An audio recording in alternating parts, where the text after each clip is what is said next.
Chapter 12, Syrah and the Sea. When we all got to school that first Monday of the second term, it turned out that nearly everyone had heard of Ahmet's story.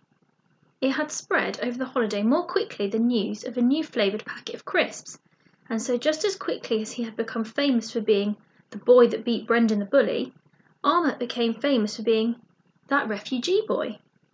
I don't think anyone kept their promise to Mrs. Khan of not asking him any questions, because everyone in class tried to sneak in at least one whenever they talked to him. Even Josie and Michael and Tom couldn't keep themselves and started to ask him things like, "Did you have cheese sandwiches in Syria?" Or "What was the weather like in Greece?" Or "Did you ever eat snails and frogs in France?" I don't think Ahmed minded because we were his friends. If he understood the question, he would just answer yes or no, and if he didn't understand, he would just stare at us or shrug. But there were lots of people he didn't know asking him questions, lots of questions too.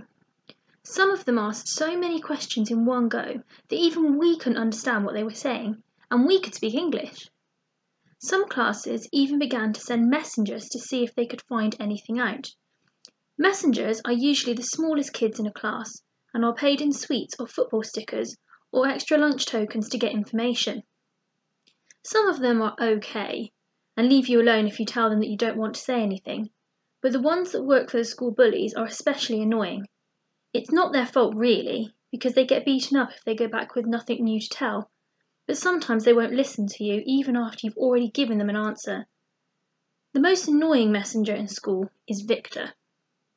Victor's extra skinny, even though he eats chips every day, and he has a gold earring in his ear.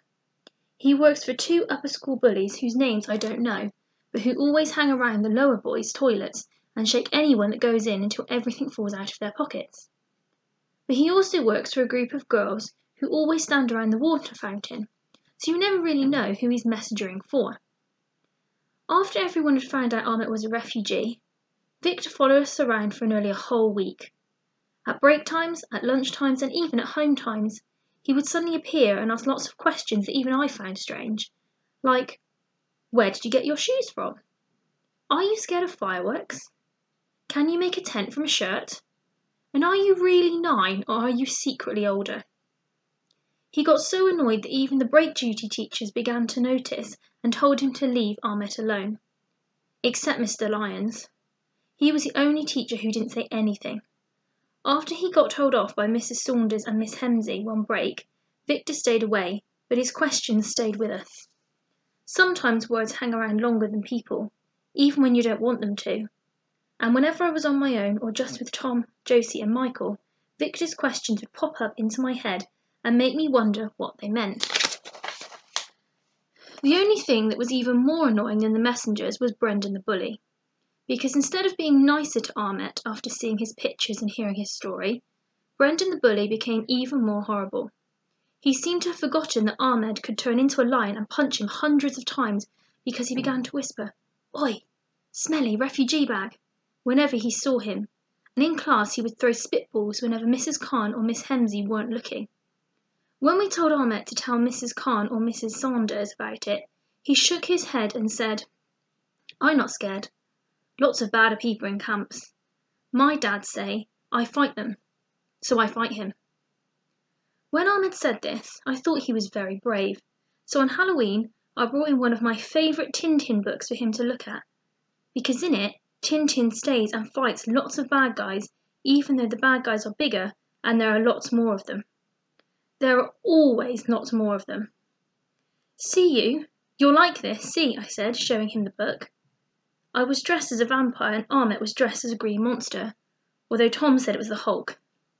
We were sitting in the playground on our own because Tom and Josie and Michael were still eating their lunch and taking too long. "Tintin!" he cried out when he saw the cover. "You know Tintin?" I asked, surprised. I hadn't thought about it before, but I guess Tintin really is famous everywhere. "Yes," said Ahmet. "I read all time. My dad, he read them to me." I nodded, remembering the voices my dad used to make when he read the comics to me too.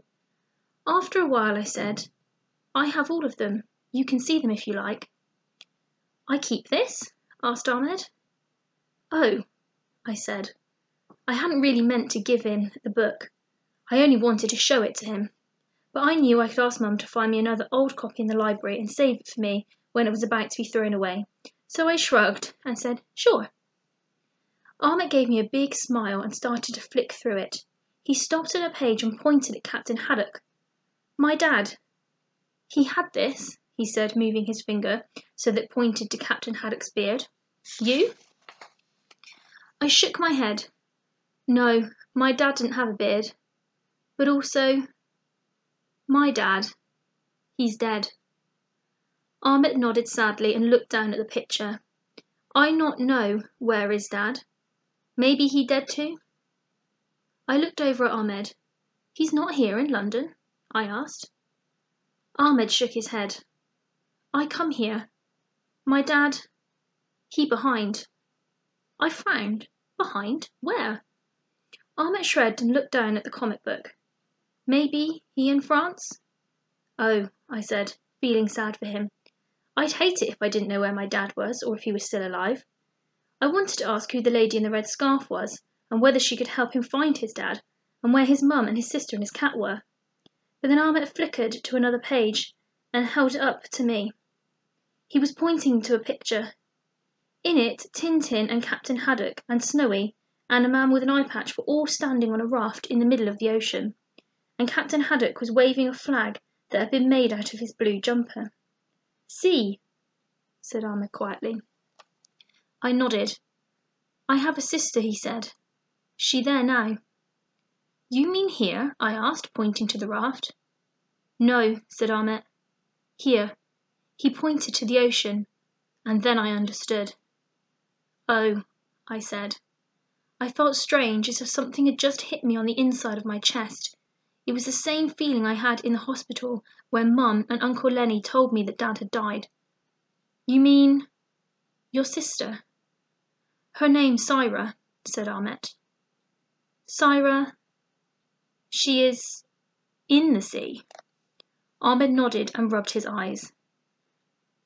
Then she's not with your cat? I asked quietly. Ahmed shook his head. Cat dead. In mountains. And then flicking to another page, he pointed to a tent and said, Mum's sick. Last time I see her. Oh, I said. I wanted to cry, but Ahmet wasn't crying, so I didn't think I should either. Instead, I stared at the picture he was pointing to just as hard as I could so that he couldn't see my eyes. We didn't say anything else after that, because a few seconds later Michael and Josie came out and joined us. Tom was still inside because it was chocolate pudding day and he always tried to get an extra piece after everyone else had left. I waited to see if Ahmet would show them the pictures and tell them about Syrah and the sea and his mum too. But he didn't, and when he looked at me and shook his head, I knew that he wanted me to keep it a secret. I nodded back and made a silent promise to Ahmet that I wouldn't tell anyone. But I didn't know that I would be forced to break my promise the very next day, because that was when I heard something, and it was something so scary that it changed everything.